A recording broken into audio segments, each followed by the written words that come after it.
Oi, gente! Essa é a parte 2 do vídeo sobre adoção. Se você ainda não viu a parte 1, clica no card aqui em cima e não se esqueça de se inscrever no canal e ativar as notificações. Aproveite esse vídeo.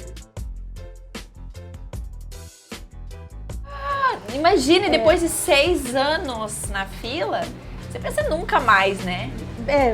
Você simplesmente perde, você esquece, não tem... Às vezes alguém te lembra, a fila de adoção, tá lá.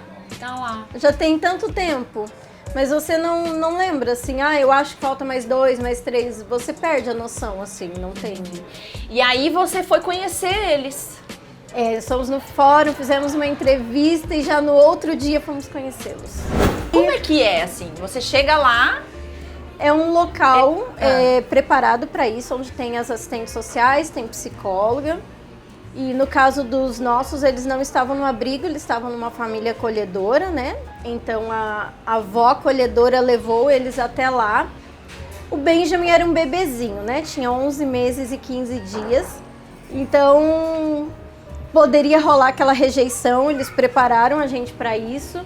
Mas não rolou. Ele viu o Salomão como é até hoje. Ele pulou no colo do Salomão, abraçou. Uau. E ele ficou grudado com o Salomão.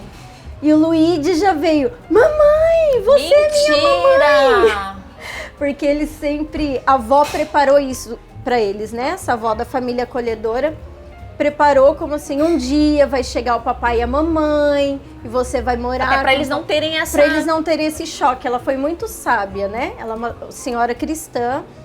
E ela preparou eles para esse momento. Então, quando nós chegamos, ele... Mamãe, você é minha mamãe! Meu Deus do céu! Aí eu já quase morri. Mas não pode chorar na frente deles, né? Então, você precisa conter as emoções para não assustá-los, né? Então, meu Deus, eu não consigo imaginar esse desafio. É Deus. É tipo Só descer Deus. da montanha-russa. Você não pode gritar, você não pode nada, tá? Isso. Não tem. A gente ficou assim... Eu olhava para o Salomão, olhava para mim, o olho brilhava, a gente abraçava, brincava numa salinha cheia de brinquedos, né, pra gente interagir com eles. E você fica ali, brinca disso, brinca daquilo, e ficou meia hora o primeiro dia. Aí meia hora, você leva eles no carro, eles voltam com a família acolhedora. E depois, no outro dia, mais um dia... E foi muito próximo do recesso de fim de ano, nós recebemos a ligação no dia 7 de dezembro, foi dado a entrada no processo muito rápido, o período de adaptação geralmente é 30, 40 dias, para nós no dia 18 eles já estavam morando com a gente, Uau. Então foram 11 dias do dia que a gente recebeu a notícia ao dia que eles foram morar com a gente. Muito rápido. Muito rápido. Agora vamos falar de adaptação. Adaptação, o que você diria sobre esse tempo? Porque existe uma expectativa. E como que foi? Foi assim?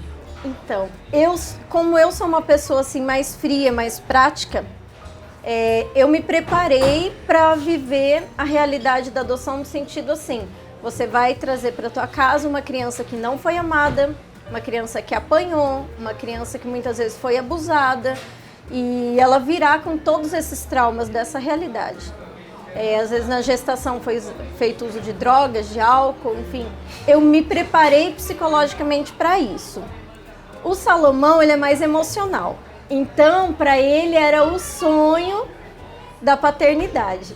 Tanto que quando eles chegaram, o Salomão ele entrou em depressão. Mesmo? Em que sentido? No sentido assim... A minha vida acabou. Uau! Eu acho que é muito... Mulher sofre isso Exatamente. Pós-gestação, né? Exatamente. Eu acho que ele assistiu entrevista de muitas mulheres com depressão pós-parto e ele se identificou muito.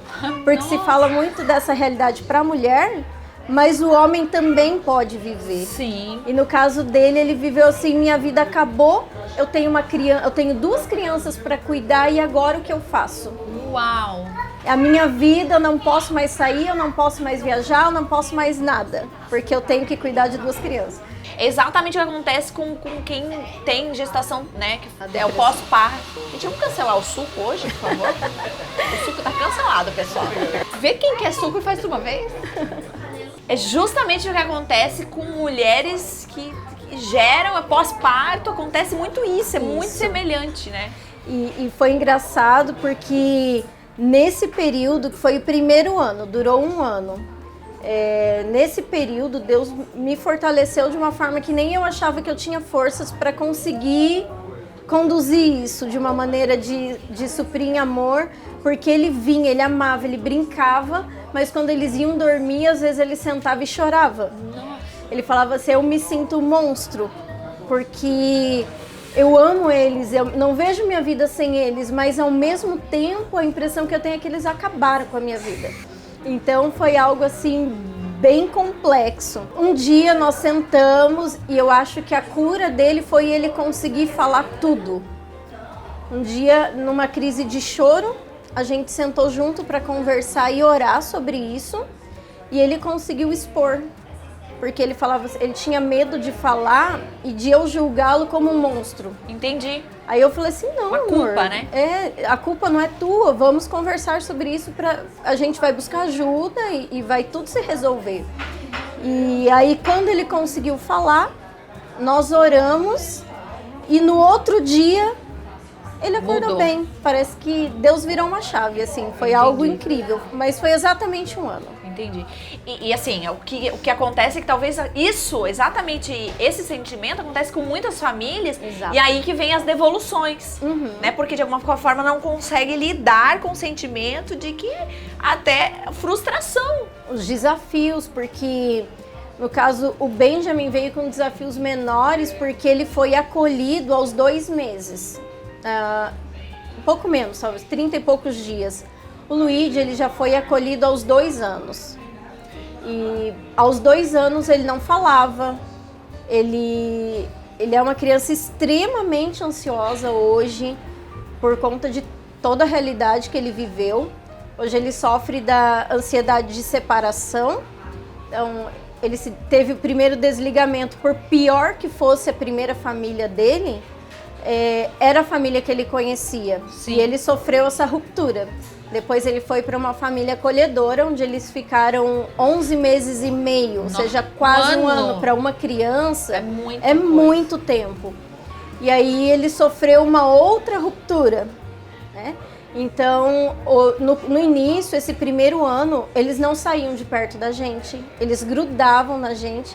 Ansiedade de achar que uma hora vocês... Se a gente fosse na casa de alguém, eles grudavam no colo. Achando que talvez vocês iam que a gente ia entregar embora, pra ia alguém. deixar eles e... Hoje a gente não vive mais isso. No final do ano foi a primeira vez, em dezembro foi a primeira vez que eles saíram com a minha irmã sozinhos. Nossa, Então, uma conquista. Foi uma conquista enorme. E hoje ele ainda tem problema com mudança de escola, mudança de casa. Nós mudamos recentemente de casa, então a gente já notou a diferença nele, como ele fica agitado. E tudo isso, lógico, hoje é acompanhado por uma psicóloga, um neurologista, que ajuda ele a passar por esse momento de uma forma mais tranquila, né? Então, nos orientando também, porque no começo você não entende o que está acontecendo, por que ele está agindo assim. E com a orientação correta você consegue compreender e passar por isso junto, porque de certa forma é doloroso você ver o teu filho passar por isso e você não saber como ajudar. Sim. Então, de alguma forma você define que não é só mar de rosas. Não. Existe algumas expectativas que precisam ser levadas em consideração, Existem. que pode ser quebrado ou pode não ser suprido. Exato. Às vezes você achar que vai ser assim, todos os dias eu acordar, mamãe, papai, te amo, vamos comer, vamos pra escola. Não, às vezes vai ter as crises de choro. Ele acordava muito de madrugada chorando copiosamente, sem nenhum motivo. Uau. E às vezes ele já chegou a ficar 1 hora chorando sem motivo. De eu ficar só abraçada e orando, pedindo para Deus que curasse o coração dele. E durante esses momentos era muito complicado, era muito dolorido, porque você não tem o que fazer. No início ele não aceitava que o Salomão fosse no quarto. Uau. Ele tinha aquela com homem, Uau. né? Provavelmente, não sei, alguma figura que ele não teve bacana no início da vida dele. E hoje já não, hoje às vezes ele tem um pesadelo, nada perto do que ele vivia antes.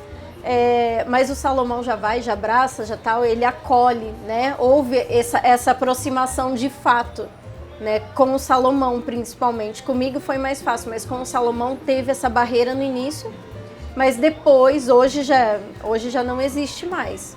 Mas foram 1 ano e 8 meses, né? Então, eu acho que quanto mais velha a criança que você vai adotar, maior são as dificuldades que você vai ter em relação ao que você vai tratar. A adaptação até, né? Essa adaptação. Então, mas eu também acho que a criança também já consegue te auxiliar, de certa forma, a dizer o que ela sente. Entendi. Quanto maior a idade, né? Tanto que nós estamos nos preparando para uma adoção tardia. É o que a gente chama de adoção de uma criança acima de 7 ou 8 anos. Entendi. Não vai ser agora, nesse momento. E vocês sonham? Nós sonhamos. Mesmo passando por talvez muitas coisas. Sim, hoje a fila para adoção tardia ela é muito menor. Você consegue, por exemplo, apadrinhar uma criança num abrigo primeiro, ter uma aproximação, porque numa adoção tardia não basta você querer que ele seja teu filho, ele precisa te aceitar agora como pai e mãe. Existe a criança também. A criança também tem o desejo nessa idade, né? Quanto mais velha, você precisa ter essa aproximação maior, né? Mesmo eles querendo ter uma família, às vezes eles não te aceitam. Entendi. Então vai precisar ter. Então a gente sonha com apadrinhamento e depois uma adoção, provavelmente de uma menina, mas daqui uns 4 ou 5 anos de uma menina, não sei, acima de 8 anos, a gente imagina. Acho que a adoção é muito mais dar do que receber, né? Você recebe muita coisa. Mas eu acho que uma das consciências que a gente precisa ter, eu falo a gente porque eu também vou entrar nessa, é ter essa consciência de que eu estou aqui para doar. Isso. Cássia, quero que você encerre dizendo, trazendo essa mentalidade para as pessoas que sonham, mas que têm medos, que têm dúvidas. O que você diria para elas? Qual dica que você diria para elas? Assim, que conselho? Digo assim, sentem, conversem, porque marido e mulher precisam estar em sintonia, os dois precisam estar dispostos a viver essa realidade e vão. Entra na fila, o processo é longo, dá para pensar muito, dá para orar muito e Deus vai trabalhando o teu coração, você pode estudar, buscar com amigos que já adotaram, mas é muito bom, é muito bom. Não tenham o receio pelo processo ser difícil, mas o resultado, eu acho que a alegria não tem preço. Não tem preço. Meu Deus. Obrigado, guerreira. É isso, gente. Espero que tenha esclarecido as dúvidas de vocês.